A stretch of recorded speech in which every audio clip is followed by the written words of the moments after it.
Prime Minister Narendra Modi emplanes for India from New York after concluding a power-packed visit to the US, addresses the 74th session of the UN General Assembly on the last day of his visit.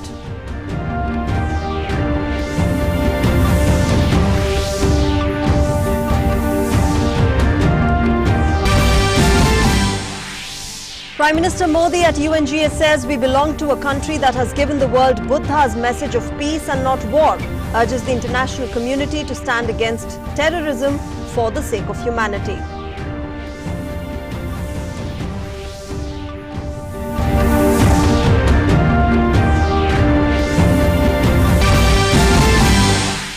India's welfare schemes give world a new hope for better future, says Prime Minister Narendra Modi at the UNGA. Says we believe in public welfare through public participation.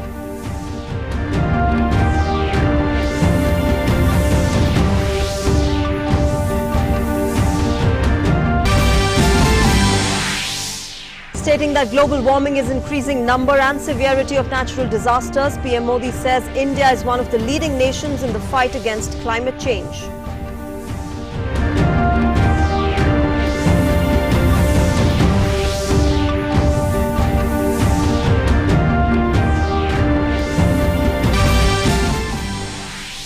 PM Modi holds a series of bilateral meetings on the last day of his US visit, meets Prime Ministers of Bangladesh, Bhutan and Greece.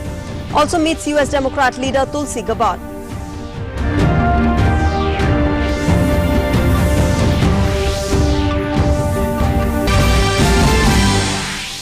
Finance Minister Nirmala Sitharaman meets secretaries of infrastructure-related ministries and heads of public sector enterprises, asks all ministries to give detailed capital expenditure plans for the next 4 quarters as the government looks to boost growth with spending push.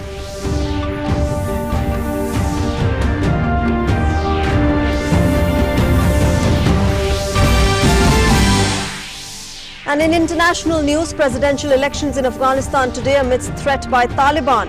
Incumbent Ashraf Ghani and his chief executive Abdullah Abdullah amongst the top contenders. Good morning and welcome to this broadcast. I'm Shreya Upadhyay. Let's begin with our top story. Prime Minister Narendra Modi has emplaned for India from New York after concluding a power-packed visit to the United States. The highlights of this visit included Prime Minister's Howdy Modi mega event in Houston that also saw US President Donald Trump sharing the stage with PM Modi. PM Modi also held a series of high-level bilateral meets, including the one with President Trump. On the last day of his visit, Prime Minister Modi addressed the 74th session of the UN General Assembly. The Prime Minister highlighted the initiatives of his government for the masses as he addressed the 74th session of the UNGA, from Swachhata Abhiyan to Ayushman Bharat, as well as Jan Dhan Yojana and the Aadhaar scheme. Prime Minister Modi presented his government's flagship programs as examples for the world to emulate. Asserting that the Indian culture strongly believes in welfare for all, the Prime Minister said India believes in the principle of public welfare through public participation. जब एक विकासशील देश दुनिया का सबसे बड़ा स्वच्छता अभियान सफलतापूर्वक संपन्न करता है, सिर्फ 5 साल में 11 करोड़ से ज्यादा शौचालय बनाकर अपने देशवासियों को देता है, तो उसके साथ बनी व्यवस्थाएं पूरी दुनिया को एक प्रेरक संदेश देती है. Prime Minister Modi taking India's growth story to the global stage with a simple message. If a 1.3 billion people strong nation can, then so can you. He showcased Ayushman Bharat, Jan Dhan Yojana as well as Aadhaar as examples of Jan Kalyan or the welfare of people that can morph into Jag Kalyan or the welfare of the world. हमारे संस्कार, हमारी संस्कृति जीव में शिव देखती है, इसलिए हमारा प्राण तत्व है कि जन भागीदारी से जन कल्याण, और ये जन कल्याण भी सिर्फ भारत के लिए नहीं, जग कल्याण के लिए हो. जन कल्याण से जग कल्याण. Prime Minister Modi asserted that India has been working towards global friendship and global welfare over the last 5 years and will continue to take this forward in the years to come. आखिर नए भारत में बदलाव तेजी से कैसे आ रहा है और तभी तो हमारी प्रेरणा है सबका साथ, सबका विकास, सबका विश्वास। और ये सिर्फ भारत की सीमाओं में सीमित नहीं है। हमारा परिश्रम न तो दया भाव है और न ही दिखावा, ये सिर्फ और सिर्फ कर्तव्य भाव से प्रेरित है। Prime Minister Modi reiterated India's commitment to fight global warming as a reflection of this thought. He urged all the nations to join India's latest initiative towards creating a global coalition for disaster-resilient infrastructure. Global warming में भारत का योगदान बहुत ही कम रहा है, लेकिन इसके समाधान के लिए कदम उठाने वालों में भारत एक अग्रणी देश है। भारत ने coalition for disaster resilient infrastructure CDRI बनाने की पहल की है। दुनिया के देशों को इससे जोड़ने के लिए मैं निमंत्रण देता हूं। Prime Minister Modi attributed the success of his government to the massive mandate that it has. Prime Minister Narendra Modi's message to the international community from the United Nations General Assembly in New York was loud and clear. Indian efforts are for global outcomes. India believes in public participation for global good.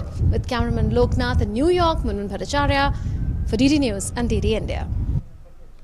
And Prime Minister Narendra Modi also called upon the world leaders to unite against terrorism for the sake of humanity.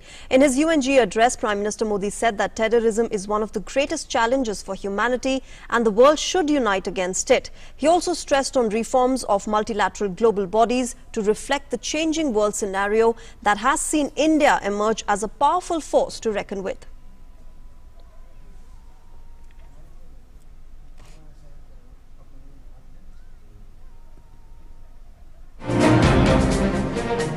हम उस देश के वासी हैं जिसने दुनिया को युद्ध नहीं बुद्ध दिए हैं, शांति का संदेश दिया है। Prime Minister Narendra Modi highlighted India's ancient roots that have also made it a custodian of peace over centuries as he addressed the 74th United Nations General Assembly. In a short but powerful speech, he gave a stern message to act against terror now. हमारी आवाज में आतंक के खिलाफ दुनिया को सतर्क करने की गंभीरता भी है और आक्रोश भी। हम मानते हैं कि ये किसी एक देश की नहीं बल्कि पूरी दुनिया की और मानवता की सबसे बड़ी चुनौतियों में से एक है। Prime Minister made it clear that it was not just India but the whole world has faced the scourge of terror, be it 9/11 or 26/11. Terrorism has scarred humanity from Mumbai to New York. Prime Minister Modi called for putting aside differences to put up a united fight against terror. आतंक के नाम पर बटी हुई दुनिया उन सिद्धांतों को ठेस पहुंचाती है जिनके आधार पर यूएन का जन्म हुआ है और इसलिए मानवता की खातिर आतंक के खिलाफ पूरे विश्व का एकमत होना, एकजुट होना मैं अनिवार्य समझता हूं। इन परिस्थितियों में एक बिखरी हुई दुनिया किसी के हित में नहीं है, ना ही हम सभी के पास अपनी अपनी सीमाओं के भीतर सिमट जाने का विकल्प है। इस नए दौर में हमें मल्टीलेटरलिज्म और संयुक्त राष्ट्र को नई शक्ति, नई दिशा देनी ही होगी। While Prime Minister's address was a direct attack on those who support terrorism and let it flourish in their territories, it was also a source of strength for innocent people who have suffered because of it. Prime Minister in his address highlighted and promoted the values of Indian culture based on the principle of Vasudeva Kutumbakam, or welfare for all. With Munmun Bhattacharya and Arun Sharma in New York, DD News. And an enthusiastic crowd gathered outside the UN General Assembly. The mood was festive and the people were euphoric. Let's listen into some of their reactions. Prime Minister Narendra Modi has delivered his historic address to the 74th session of the United Nations General Assembly here in New York. He spoke about how India is working not just for its own good but for global good. We have celebrations going on behind me. There is drum beating that is going on. There are Indians who've gathered here in very, very large numbers. They are rooting still for Prime Minister Narendra Modi. Modi is the best. Very, very good. And I love Modi. India is the best. Modi is the best. My country is best. I love my India. आपने प्रधानमंत्री का संबोधन सुना? Did you hear the Prime Minister? Yes, I am here to support our Prime Minister. I am actually from India. I am from Kashmir, and in US I am from Boston, and I have traveled all the way from Boston today to support our Prime Minister because all the things he has done for the country. He has created new energy for the whole country. From Kashmir to Kanyakumari, it's now one nation under one flag and under one constitution. It has opened up the doors for prosperity in Kashmir and to integrate everybody in Kashmir. And secondly, in his speech at the UN today, he told everybody, all the world leaders, that it is an opportunity for them to take what India has to offer. What was the most appealing aspect of it to you? So first of all, thank you all for coming all the way from India and covering it. As you can see, wherever an Indian goes, he carries India with him. So today we have more than 5,000 people gathered here, basically to cheer for the Indian Prime Minister Modi ji. We have India, that's our Janam Bhumi. We have America, that is our Karam Bhumi. And both the leaders, both the head of the countries, Mr. Trump from the US and from Modi from India, they met in Howdy, Houston. They talked about solidarity, they talked about synergy, they talked about brotherhood. It's a great thing for the oldest democracy and for the largest democracy. It also sends a message to the countries who spreads terrorism, and they are telling them that we are united, we are spreading peace, brotherhood, and we all should work together for the progress. The PM is not talking about just India or Pakistan. He is talking about how India and the Indian diaspora together can solve the problems of the 7 billion people on the planet. He is clearly giving a message of Vasudeva Kutumbakam. He has given certain examples what India is doing and how those initiatives of Prime Minister Modi is going to help the entire humanity. Those were the reactions that we got from the Indian diaspora here in New York. There's deafening noise here because of the celebrations that are taking place, the drum beating, the dancing, the singing that is happening here, celebrating Prime Minister's message to humanity from the UNGA platform. With camera person Loknath in New York, Munmun Bhattacharya for DD News and DD India. Well, apart from this, Prime Minister Narendra Modi met the Prime Minister of Bangladesh, Sheikh Hasina, in New York on the sidelines of the UNGA. In their first meeting since their re-election, the two leaders reviewed the excellent state of bilateral relations and cooperation and agreed to maintain the momentum to take the India-Bangladesh relationship to new heights. Improved connectivity, partnership in energy and rapidly expanding trade and economic ties were recognized as important drivers of progress and stability in the region. The two leaders also discussed the regional and global situation. The Bangladeshi Prime Minister also extended an invitation to Prime Minister Modi to visit Bangladesh, which was accepted by the Indian Premier. Prime Minister Narendra Modi also met the Prime Minister of Bhutan, Dr. Lothe Tshering, and welcomed Bhutan into the Coalition for Disaster-Resilient Infrastructure as a founding member. The two leaders reviewed the bilateral relationship following the successful visit of Prime Minister Modi to Bhutan in August this year and expressed satisfaction at the progress made in diverse sectors, including development partnership, hydropower cooperation, people-to-people ties, and recent initiatives taken in the newer areas of space, digital connectivity, the financial sector and tertiary education. And Prime Minister Modi also met with the Greece Prime Minister, Kyriakos Mitsotakis, on the sidelines of the UNGA. PM Modi tweeted, and I quote, "India-Greece relations have stood the test of time. We will work to enhance trade as well as people-to-people relations for the benefit of our citizens," unquote.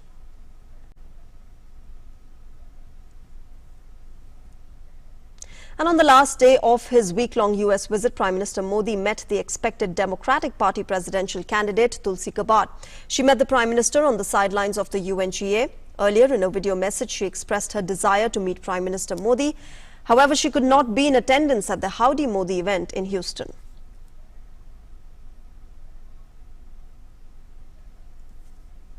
Our correspondent Arun Sharma caught up with the expected candidate for US presidency, Tulsi Gabbard, who said that it was really important for India and United States to continue strengthening their partnership. She added that the two nations have many shared interests and it was in the interest of both the countries and their people that India and US take their cooperation further.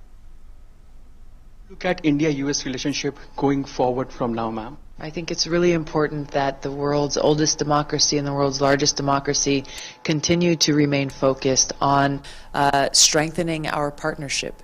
We have many shared interests, whether they be related to our economy and trade, security and counterterrorism, or climate change and protecting our environment, making sure we have clean water and clean air for our people. These are things that we share in common interests that we both understand are important. I look forward to being able to continue to help us both move forward and make progress. What shall be your central theme as far as the US elections are concerned, with respect to India as well? I mean, what can Indians expect as far as Ms. Tulsi Gabbard is concerned? For those in India and for those who are here in America, making sure that our countries remain focused on what we share in common and move forward together, I think is important. Obviously, there are areas of difference that I think we need to address, but there is a lot that we can do if we look forward to what is in the best interest of our people and for the planet. So as far as terrorism is concerned, do you think time has come as far as not to discriminate between good and bad terrorism?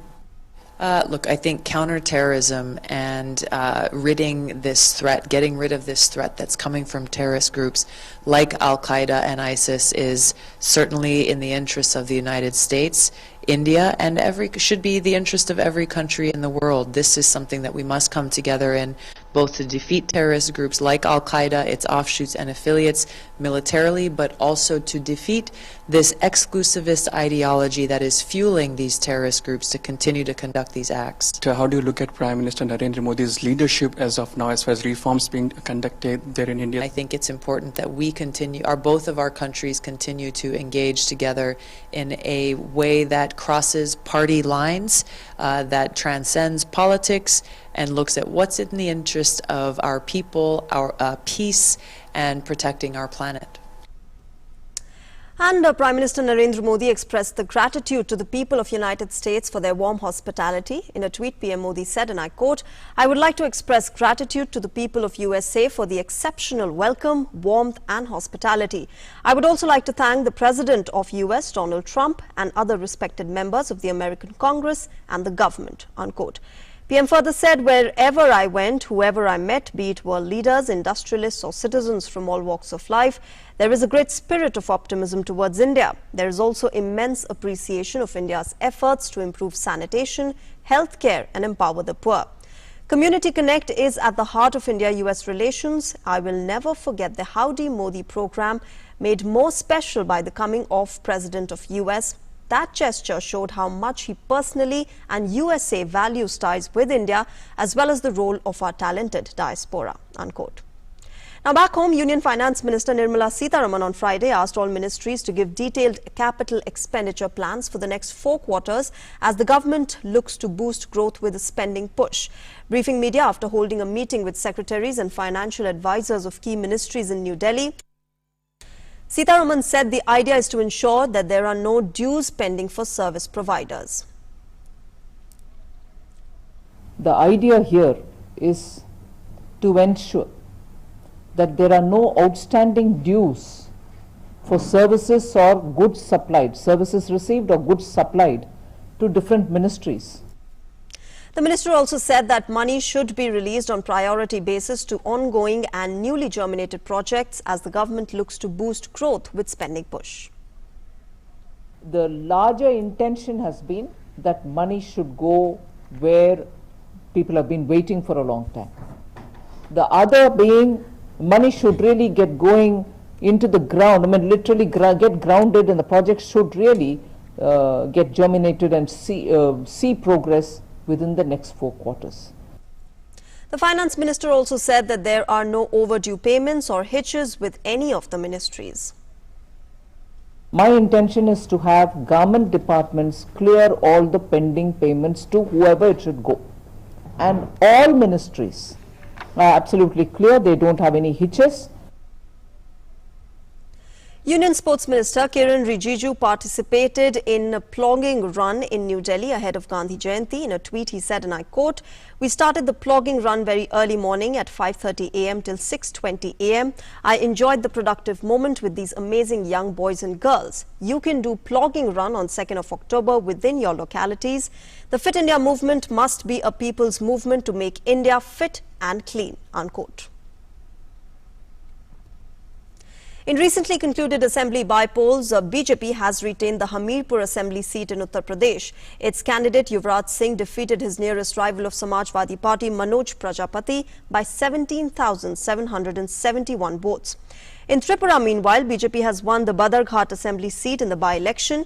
BJP candidate Mimi Majumdar defeated her nearest rival and CPIM candidate Bulti Biswas by a margin of 5,269 votes.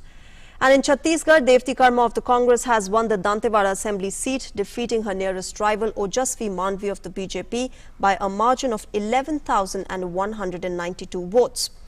Left Democratic Front won Pala assembly by-poll in Kerala, clinching the seat from its rival UDF after 54 years. LDF candidate Manisi Kappan won with a margin of 2,943 votes against the UDF candidate Jose Tom. And the process of filing nomination papers for the Maharashtra and Haryana Assembly elections has begun with the issuance of notification. The last date for filing of nomination is 4th of October. The scrutiny of the nomination papers will be done on the 5th of October. The Commission has set 7th of October as the deadline for candidates to withdraw nominations. Polling for the 288 seats in Maharashtra and 90 seats in Haryana will be held on 21st of October, while the counting will take place on 24th of October.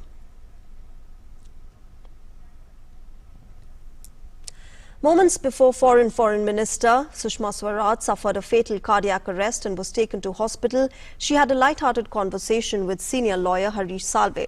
Sushma Swaraj had asked Salve to come and collect his fee of 1 rupee for representing India at the International Court of Justice in the case involving Kulbhushan Jadhav. On Friday, Sushma Swaraj's daughter fulfilled that promise. In a touching tweet, Sushma Swaraj's husband, Swaraj Kaushal, the former governor of Mizoram, tweeted that their daughter Bansuri Swaraj visited Mr. Salve on Friday and presented him with a 1 rupee coin.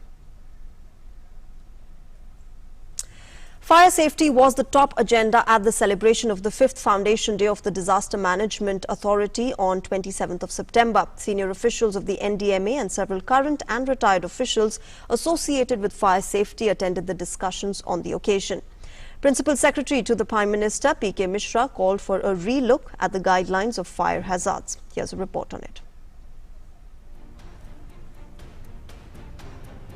During its 15-year tenure, NDMA has done immense work in disaster management in the country. It excelled in its commitment in all natural and man-made disasters.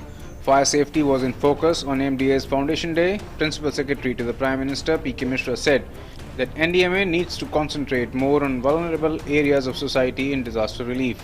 Guidelines on disability inclusive DRR is a milestone in our path to resilience.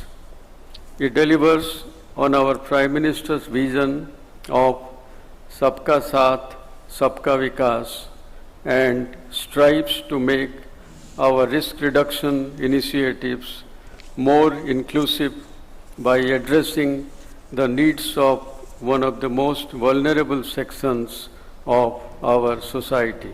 P.K. Mishra called for a relook at guidelines for addressing vulnerability of shelters during disasters, building earthquake-resistant houses, and preparedness for cyclones. He said that dealing with disasters is a process of continuous development.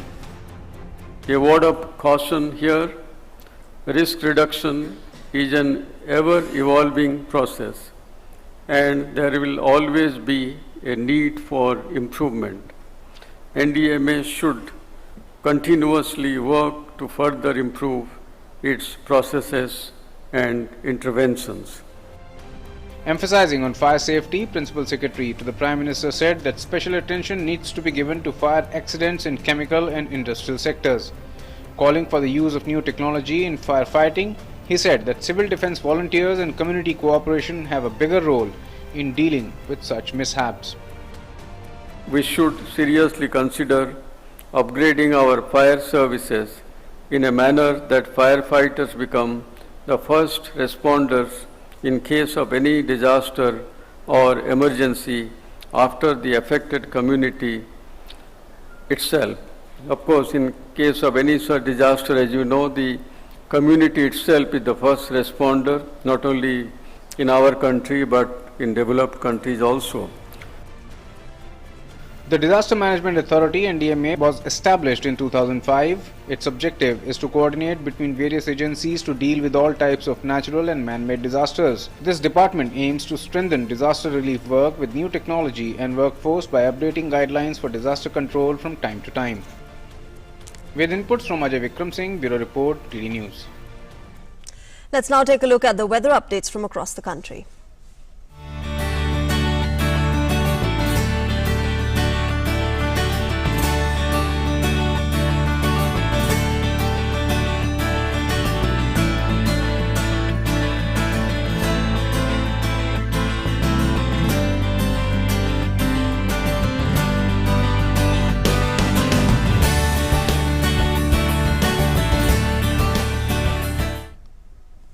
Well, with that, it's a wrap in this broadcast. News and updates continue on the other side on DD News as well. Thanks for joining us right now. Namaskar.